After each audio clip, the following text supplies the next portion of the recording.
Alrighty, hey there. This is the first real video I've ever made on this channel. This is more a test than anything. This is unscripted, really just going to be talking about some things I think Terry does well, and some things I think are potentially ignored by people who play the game. So to start out, Terry is an interesting character. He's very popular, but just, as a character, I mean, that much I probably don't need to say, but despite that, he's not all that common in 2002. You women online and in tournament matches and stuff. And there's a couple of reasons for that, I feel. Some are more obvious than others. To start out with this character, he's usually seen as being around B tier, depending on how many like categorizations of B there are, like B minus, B, B plus. He's usually like B, maybe like bottom of B plus. And so I'm not sure if I really agree with that assessment of the character. That being said, there's probably a bit of bias. He is my favorite character in any fighting game, and I play him in every game that he's in. But I do feel like that it's not like a terrible placement or anything. It's not like anybody's referring to him as an awful character, but I do feel like he can be overlooked because he doesn't play exactly like some more universally agreed upon to be strong characters, very strong mix-up characters. I talk about this with a couple friends, a couple other people that play the game. Terry doesn't really play like a Kusanagi character, despite being as like iconic or as popular as one. Like, he's the main character, but he doesn't really play as like a Kyo or a Kusanagi in the sense that he doesn't really force his way in and then mix you to death just from like a random block string. Let's just sit vice to block here. Bogard. He does have some similar tools though, so the comparison can still, like the comparing those characters to begin with isn't the worst idea. Like, let's just talk about like Kusanagi in this game. He has Kyo buttons. He's got a fireball. He can get a lot of damage from like a close normal because he has a juggle move that launches into the air. Let's get follow-ups. He's got a DP. It's not the best, but it's not, you know, it's not awful. It's pretty solid. Has auto guard on it. And Terry does have a couple of those, you know, a couple of similar moves. He has one fireball in this game. It's a decent, you know, all-around, just kind of versatile fireball. Although because he only has one strength of fireball, and it's not like the recovery is, he doesn't recover as quickly as some characters like Takuma do from their fireballs, or EX Takuma, I should say. It's not something you can't. He's not a zoner. He's not going to be playing around extreme zoning, but it's definitely a good tool to throw out. It's a fast projectile. You can even sometimes snipe people that are like landing from a hop. It's useful. But I think what really separates Terry from those aggressive types of characters is just how good his buttons are, or his pokes. To start out with, this is pretty much true for every game he's ever been in, like even outside of King of Fighters. He's got like one of the best sweeps ever. It goes far, decently fast, pretty good hitbox. Oh, and just for reference, I'm not going to be referring to specific hitbox or frame data for this video. With this being unscripted and everything, I kind of want it to be approachable from people who have at least a decent understanding of fighting games, maybe even those who don't necessarily play King of Fighters. But you know, I will link frame data. There's like a couple incomplete frame data charts for this game in the description. But anyways, he's got the sweep, which probably doesn't seem like godlike or amazing just at first glance, but you know, good range. Decent hitbox, but like I just showed right there, it is always special cancelable.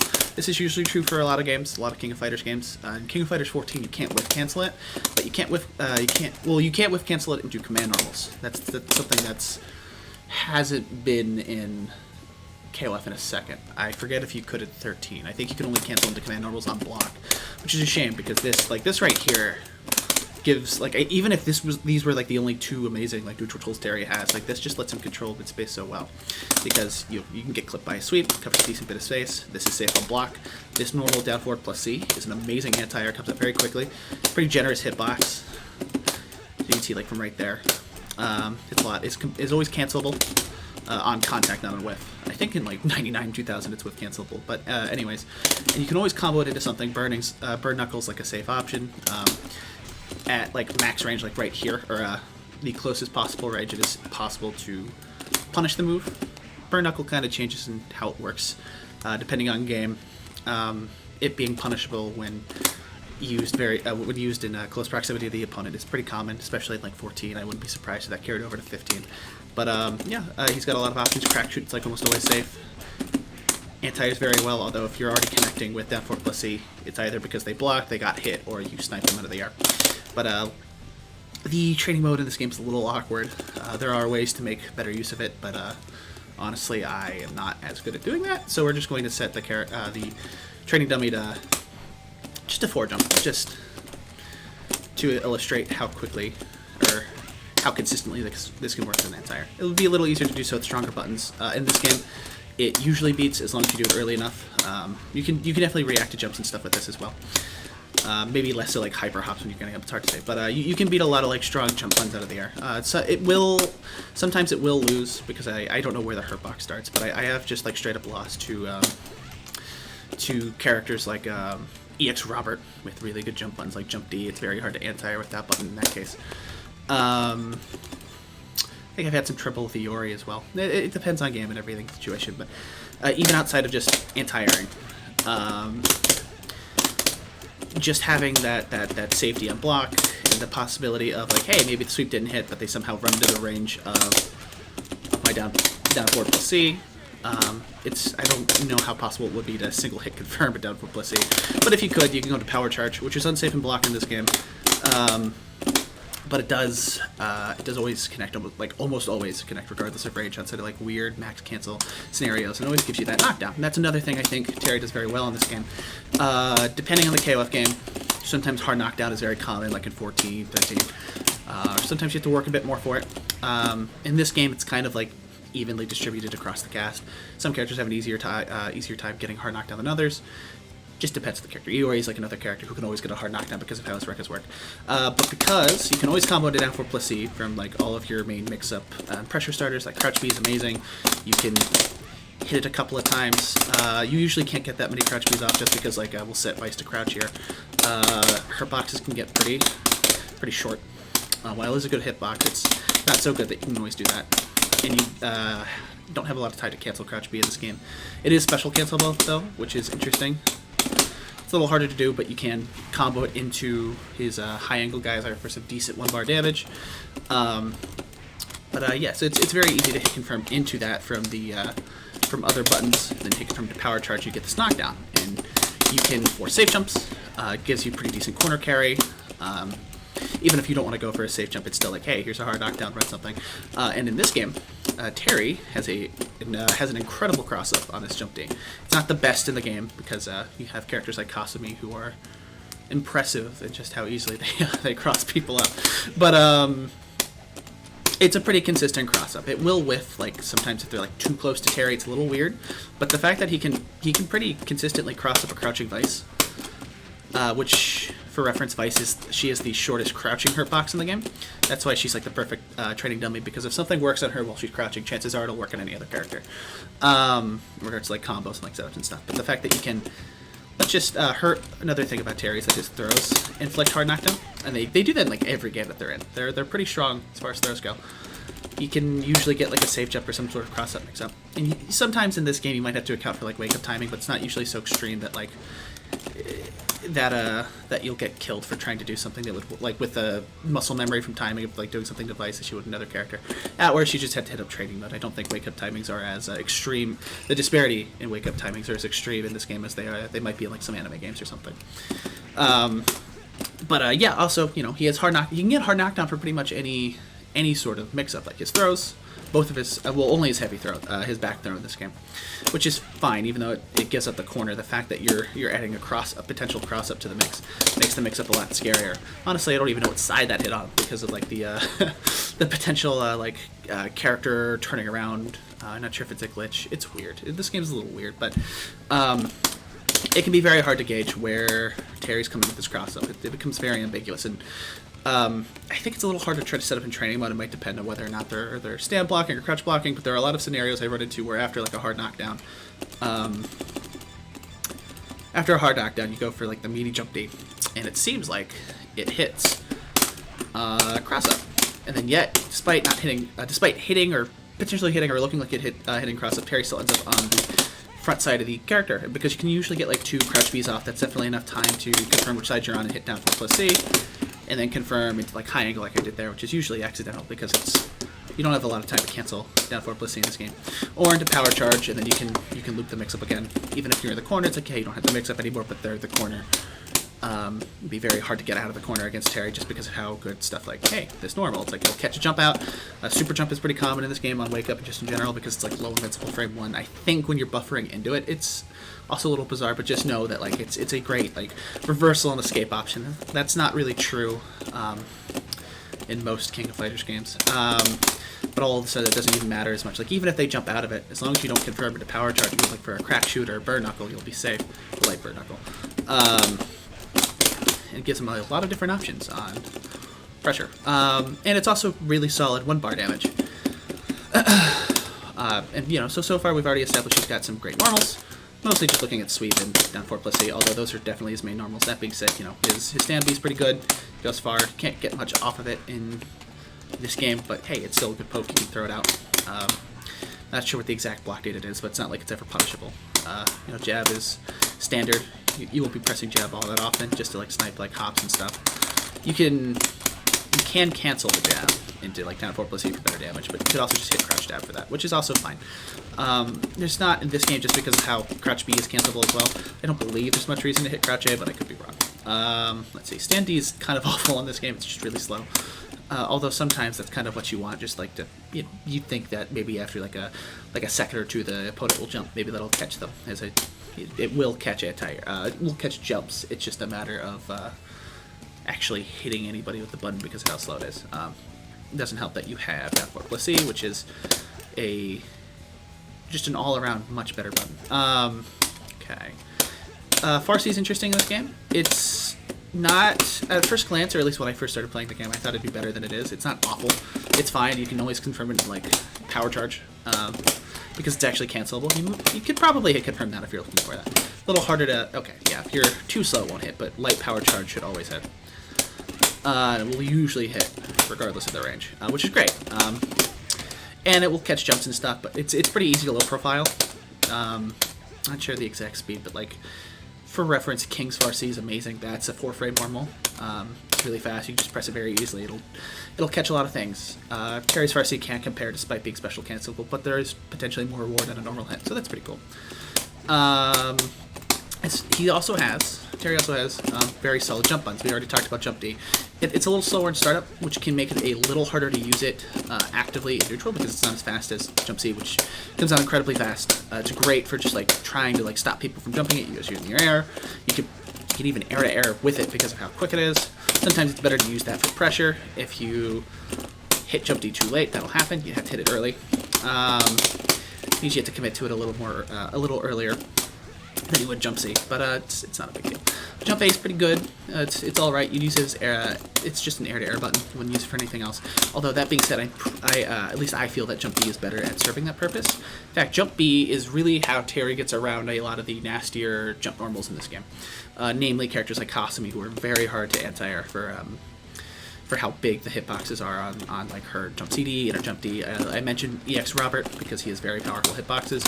If you can just like super jump B him, you can usually clip him out of the air. You'll typically recover first when doing this. It also depends on like where you're jumping, but you can try to run some basic like, hey, I'm gonna run up crouch B. Maybe even try to go for like I could try to set up here with a vice, just jumping. Try to set up like a side switch. It can be hard to see sometimes if you're already moving forward. Stuff like that. And his jump CD is also just a really solid jump CD. That's kind of a jump CD you want to have. Comes out pretty quickly, good hitbox, stays out for a while. It's good. Terry usually has like a lot of all-around good normals, and I think that's a part of what makes him fun to play. Is that he, despite having like really solid like hit confirm tools and like great damage, or at least meterless damage, his meter damage is okay in this game. Definitely characters who make better use of like 2 bars for max cancels and stuff. He's got like great meterless damage, great ward off of throws and stuff. A lot of meterless hit confirms, although you can usually tack meter usage onto these moves, which is nice. And this much also pretty much applies to most King of Fighters games that he's in. Usually how he's designed. But despite having this functioning toolkit that some of like the best buttons in the game, and I haven't really talked about special moves and their utility outside of like Power Wave and Power Charge yet. He's still not as popular as some of those other very aggressive characters, and that might, at least in North America, I should preface this with with the fact that I'm a U.S. player, I'm not going to talk about scenes that I'm not involved with or anything. But again, Terry's a very popular character, especially here in North America, and especially right now, considering how many crossovers he's appeared in. But he's still not as popular as you think, and I would wager, or I would say, that he's better than a lot of people give him credit for. He's not... I don't think he's a top-tier character or anything, but I'd say in this game, he'd probably be around, like, the level of, like, Iori, maybe a little better, maybe a little worse, right around there, which is, like, it's like an A, like, lower A-tier character. I think I could say, like, at worst, Terry's, like, top of mid-tier. Maybe he's, like, a little higher, high-tier. It really depends on how you look at it, because depending on the character, the top-tier character he comes across, he might have to put in a little more effort to stop them from playing their game, like, so that he can control neutral, because he's like a neutral-based character. He's really strong in this, like, mid-range, because of all of his good buttons, and usually pretty safe at forward-moving special moves. A lot of different ways you can approach playing neutral with him. You can play him very defensively with his down forward plus C. Sometimes you want to put the pressure on, maybe make use of his cross-up and his fantastic, like, just fantastic block pressure. He also usually does a decent amount of guard damage in King of Fighters, especially, like, 14. He does a lot. But guard crush isn't as big of a factor in this game as you may think. It kind of goes for a lot of older KOFs. Like, this game actually shows you its guard meter, but, like, the actual guard crush effect lasts for such a small amount of time that it's kind of hard to confirm off of it. And depending on what you use to guard crush with some characters, sometimes you can't actually get any damage. That if you're watching this, you don't, like, play 2002, or you're getting into King of Fighters with, like, 15 or whatever. You're just trying to get into the newer games. You don't have to worry about that being the case with guard mechanics, assuming they use a similar system as they did in 14. If you get a guard crush, you have more than enough time to run up and do a combo. Can't really say if they will specifically, since we haven't even seen UI yet, but I would wager that they do, that they would use the similar system. But yeah, so again, continuing the Kusanagi example, Kusanagi's like a really strong character. He's a high tier. I do feel like that he is ultimately better than Terry. I don't want to say otherwise, but they play so differently that that expecting Terry to play like him is a bit strange, or to play like that super aggressive, like, I just run at you. Maybe I'll throw a fireball once in a blue moon, full screen. I run at you and I try to force this hyper rush down, hyper aggressive sort of play style. But he's not really built for that, and that's not a bad thing. And I think there's definitely a conception of King of Fighters over here that it is only a hyper offense game for a couple of reasons. For one, it can be very aggressive. There are tons of different jumps. While normals and stuff are rarely all that plus on block, and guard pushback on block is usually so high that, like, I'll just show it off here, that it can be hard to run the type of mix-up you'd expect from something hyper-offensive. Like, if we're just, like, a general, like, Guilty Gear example, like, if I do, like, a jump in, and then I hit, like, a button that's, like, plus on block, you don't IB it or anything, you don't FD it, chances are I'll be, like, right in front of you. And that's a super edge case example. I'm not even using a specific example, so just any game, really. Or even, like, in Street Fighter V, like, I've gotten you in the corner. Let's say I'm playing Akuma, I hit you with a meaty crouch strong, or like a meaty stand leg kick. I'm right in your face for, like, a throw, and that's like a real mix-up you have to think about. Am I going to hit a button to go for a counter hit? Am I going to throw? Do anything like that? It's usually a lot harder to run stuff like that, like, because of, like, the pushback on block. Like, throw range is also very small, even for command grab characters, so you do have to walk forward to get that throw. So you can always, like, mash out or try to jump out or anything. So the game isn't as... It's not one-dimensional in its play style. You can very much play defensively. You can react to hops and jumps, and you can play defensively without being able to react to those jumps and stuff. It probably doesn't help that 13's it was a pretty popular, like, spectator game. A lot of people seem to at least talk about liking it. And jump normals are very strong in 13 for a couple of reasons. Pretty sure anti-air, like, general anti-air moves like Terry, for example, that 4 plus C, and just, like, reacting to stuff, like, with normals, doesn't, like, those normals don't have nearly as good hitboxes as they typically do. Hops and jumps are just kind of fast. You've still got, like, some amazing jump normals, although that being said, you play something like 98 and you just look at hitboxes and stuff. The hitboxes are way more, at least, like, they're way more intimidating to look at in 98, but because of how other moves work and how, like, pretty much everything has a decent hitbox in 98, and, like, it's way easier to play 98 in a defensive sort of way. So what I'm saying, a long-winded way of saying this, that I think if you don't treat Terry as if he should play like Iori or Kusanagi and just run mix up, get in your face as quickly as you can. And even then, you don't have to play either of those characters like that. That's just like a popular play style that they can facilitate due to how easily, like, Iori gets hard knocked down, how he can confirm from like lows, so can Kusanagi into like big damage, or at least like in this game the damage isn't huge with Iori. It's just like he can confirm into it, get a knockdown, and run a mix-up. They've got like all of these mix-up options, fantastic cross-ups and stuff. Kyo and like Kyo-related characters like the clones in this game have historically had amazing jump normals and stuff. Like, that's just a part of their design. But just because if you don't force Terry to play like that, I feel like at least some people will be able to see maybe more potential in the character and playing him. He's fun. Got a lot of great options, and like I was pointing out with this sweep, you don't even have to specifically use this as your main whiff cancel option. Like, this is fantastic, but he still has other special moves. Crack Shoot is really fast in this game. It's usually pretty good. It's hard to use as a reactive anti-air due to the startup and like when the hitbox actually comes out. But if it's pretty safe to throw neutral, and if you predict a hop or something, it'll snipe that. It'll be great. It can also low crush just by design since he's in the air. Heavy Crack Shoot's a little harder to use because it's really slow, but if like the hitbox comes out, it's like chances are it'll beat whatever jump normal you're trying to beat, whatever jump or whatever. And also, like, hitbox is like kind of behind Terry too, so in weird like uncommon scenarios you can catch people who are behind you, and that's interesting. Again, but this stuff also depends on the game and everything. Very much game dependent. So don't take this as like, oh, everything I'm discussing here work in every game. I mean, he has special moves that he only has in this game and like the PS1 port of Real Bout special. But yeah, again, just kind of rambly. This wasn't scripted. This shouldn't be treated as like, this is, watch this guide, and if this is even something you'd call a guide, and be like, I could play Terry amazingly. Like, now I'm great at this game. I just I figured, I'm trying to test recording and stuff anyways. Let's just talk about, a character I'm pretty knowledgeable about. Not a lot of people play Terry. In fact, I think out of everybody I've seen play 2002 over here, I think I'm like one of the only Terrys. I can't think of any other Terry players in North America who like actively play, who like enter tournaments and stuff,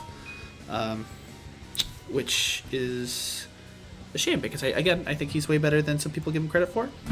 He's really fun, and he's also really popular character. You just got to keep in mind that you can't always fit that hyper rush down that mold. You can definitely play him more aggressively than maybe like the term neutral would imply, like, because he's like a neutral like poking character with moves like burn knuckle and everything. But you can also use the fact that, hey, these moves are usually pretty safe on block to like force your way in, try to like catch jumps and stuff, and then use his really easy to implement pressure with like crouch Bs and stuff. His awesome cross up to like that was kind of what I was talking about earlier. It kind of looked like I crossed up, but then I ended up on the same side. There's a lot of different ways to play this character, and that much does apply to every game. And yeah, I'd say like I'd usually like if you see Terry being placed in mid-tier in these games, at least like give him a look.